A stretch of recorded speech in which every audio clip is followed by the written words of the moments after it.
साथियों नमस्कार, एक बार फिर से आपका बहुत बहुत स्वागत है। अभी हम हैं बीजापुर से लगभग 65 किलोमीटर एक अंदरूनी इलाका है जिसे सागमेटा के नाम से जानते हैं। ये फरसेगढ़ होते हुए हम आते हैं, तो लगभग 2.5 घंटे का सफ़र कर हम 65 किलोमीटर की इस यात्रा को पूरी कर हम यहाँ पे अपना कार्यक्रम करने के लिए आए हैं, जिसमें हम लोगों को वन्य प्राणियों की रक्षा करने के लिए और वनों को आग से बचाने के लिए हम लगातार प्रयास कर रहे हैं। इससे पहले हमारी संस्था अबूझमाड़ और दूसरे क्षेत्रों में जाकर के स्वास्थ्य को लेकर भी काम कर चुकी है। सागमेटा के बारे में मैं आपसे ये बताना चाहता हूँ कि जब हम यहाँ कार्यक्रम करने आए तो हालांकि हमें पहले से पता था कि हम एक ऐसे इलाके में जा रहे हैं जो घोर नक्सल प्रभावित इलाका रहा है। हम आपको प्रत्यक्ष ये दिखा रहे हैं, आप देख सकते हैं यहाँ कुछ भवन बनाए गए थे इस क्षेत्र के विकास को लेकर के कि यहाँ कुछ संचालित किए जाएंगे, और इस पे आप देख रहे हैं कि यहाँ पर कुछ बातें लिखी गई हैं, और ये किसी और ने नहीं, ये नक्सलियों ने लिखी है जो पहले पूर्णतः नक्सल प्रभावित इलाका रहा है सागमेटा। तो यहाँ जो नक्सली का जो इंद्रावती टाइगर रिजर्व कोर क्षेत्र संघर्ष समिति उन्होंने नाम दिया, उनकी तरफ से ये सारी चीज़ें लिखी गई हैं। आप देख सकते हैं कि बस्तर में सैनिक अड्डा की स्थापना क्यों, यहाँ कोई देश की सीमा बनी नहीं है, मतलब बाहर से जो देश की सीमाओं पे लड़ते हैं वो हमारे इस इलाके में क्यों आए हैं जब ये देश की सीमा नहीं है। आगे इन्होंने लिखा है कि संसद में चर्चा कर कोई सहमति बनी भी नहीं है, संसद में भी ऐसा कोई बातचीत नहीं किया गया, ऐसा कोई फैसला नहीं लिया गया।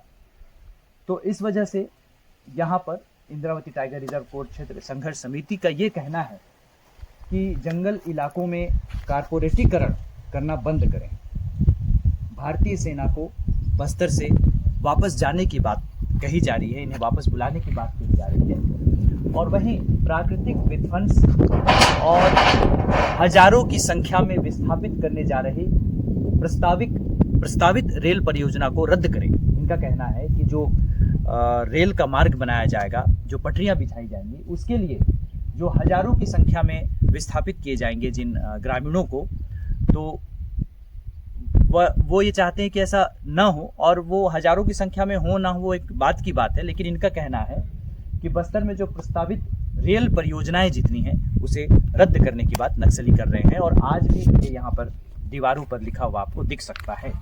आगे चलते हैं और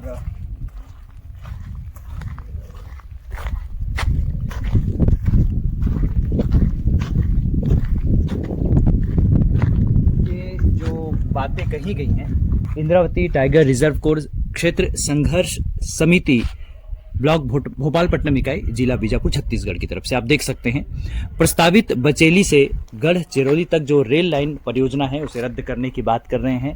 इंद्रावती टाइगर रिजर्व के नाम से नेशनल पार्क इंद्रावती एरिया 76 पैतृक गांव जो हैं, हजारों की संख्या में जो आदिवासी हैं उन्हें बेदखल हो जाएंगे, उन्हें ऐसा लगता है, और उसके विरोध में भी ये संघर्ष करने की बात कर रहे हैं। आदिवासियों के विस्थापन को लेकर के इनका कहना है कि हत्यारे जो पुलिस कमांडो जो बल है उन्हें आने के लिए मना किया गया है। तो इस तरह की बात आप देख सकते हैं कि रेलवे परियोजनाओं को लेकर के यहाँ जो सीआरपीएफ या दूसरी बटालियन हैं उनके यहाँ आने का विरोध कर रहे हैं, रेल परियोजना का विरोध कर रहे हैं, और इसके अलावा और भी काफ़ी सारी चीज़ें हैं जो इन्होंने लिखा हुआ है। तो सरकार का कहना है कि अब ये बस्तर जो है नक्सल मुक्त तो हो चुका है, लेकिन अब जब हम यहाँ अंदर आ रहे हैं, जागरूकता के कार्यक्रम हम कर रहे हैं, तो यहाँ ज़रूर बहुत अंदरूनी इलाका है और लगभग हम पिछले 1.5 घंटे से नेटवर्क में नहीं है। यहाँ किसी भी कंपनी का जो मोबाइल है, किसी भी सिम का कोई नेटवर्क नहीं है। तो यहाँ पर जल्द से जल्द विकास को लेकर के यहाँ काम करने की बहुत ज़्यादा ज़रूरत है, और इससे बस्तर के जो ग्रामीण जो अब इंतज़ार कर रहे हैं, नक्सलियों से मुक्त तो हो चुके हैं, लेकिन अब ग्रामीण इंतज़ार कर रहे हैं कि कब यहाँ अच्छी सड़कें आएंगी, कब बिजली आएगा। आप देख सकते हैं यहाँ बिजली की व्यवस्था भी नहीं है। महुआ का सीज़न है तो महुआ तो बहुत अच्छे से यहाँ बिन रहे हैं लोग, लेकिन कुल मिलाकर बस्तर में अगर विकास की संभावनाएं हैं और विकास के रास्ते अब खुल गए हैं तो उसका जितना जल्द अच्छा रूप सामने आए उतना बेहतर है। यहाँ रोजगार को लेकर के, शिक्षा को लेकर के, स्वास्थ्य को लेकर के बहुत ज़्यादा तेज़ी से काम करने की ज़रूरत है। तब हो सकता है कि आने वाले कुछ सालों में यहाँ तक वो सुविधाएं पहुँच सकें। ये इंद्रावती टाइगर रिजर्व है जिसमें भी 2 जोन में ये बटा हुआ है। इंद्रावती टाइगर रिजर्व एक बफर और एक कोर जोन। तो जो कोर जोन होता है ये टाइगर के लिए विशेष क्षेत्र माना जाता है और इंद्रावती टाइगर रिजर्व यानी जो नेशनल पार्क होते हैं उनके नियमों के अनुसार से ऐसे क्षेत्र में बिजली लाने की अनुमति नहीं होती। मतलब यहाँ खंबा नहीं लाया जा सकता, यहाँ बिजली नहीं लाई जा सकती, यहाँ सड़क नहीं बनाए जा सकते।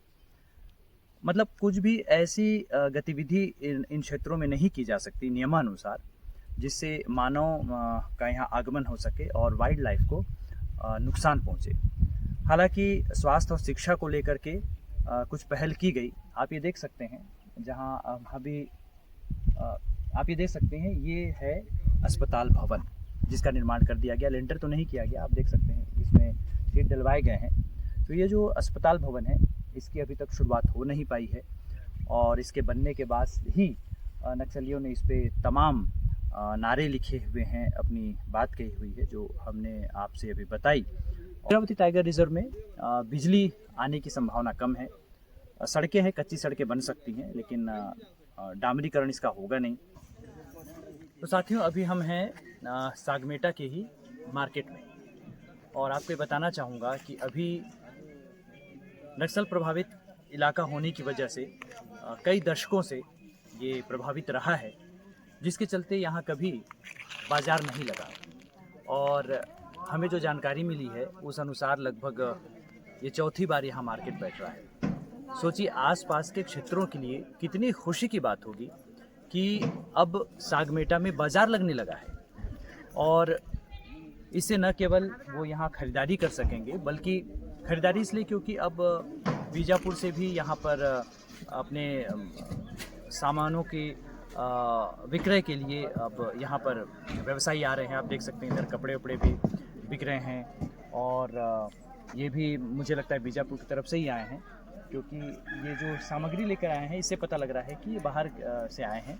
लेकिन जो यहाँ के जो स्थानीय जो हैं, जो अपने आंगन में, अपने खेतों में, बाड़ी में जो सब्जी भाजी लगाते हैं, अब वो भी यहाँ पर व्यवसाय कर रहे हैं। उनके सामने एक ज़रिया आ गया है नक्सल मुक्त होने के बाद कि अब वो रोज़गार के साधन जो है वो उनके पास आ रहे हैं।